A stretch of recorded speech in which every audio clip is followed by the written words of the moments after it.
My name is Shannon, Tator Deselms. I've been with Weld County Garage since 2003.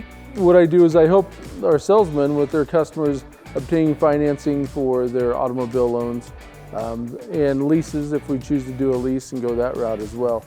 The other thing is we sell products that give you security in your vehicle and help you out in case something ever happens to your vehicle, whether that's an accident with a car, maybe even just a minor scratch, a dent, or a breakdown. So we help make sure your car's protected and all that good stuff. So yeah.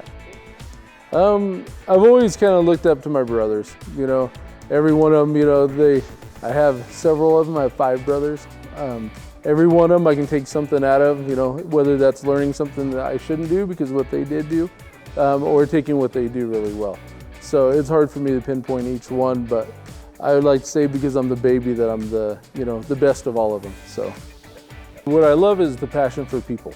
I've always loved to help people, try to help them accomplish things. I see a lot of young kids. I see my kids, when they come in and how I'd want them to be treated, or maybe my mom, and I'm helping somebody, somebody who's a little older than me, or personally how I want to be treated if it's me. So, that's kind of like my passion. Is I've always said, what makes you decent at your job? I'm like, it sounds so stupid, but it's really simple. It's just I care. When you truly care about trying to accomplish something for somebody, it's amazing what you can get back in return.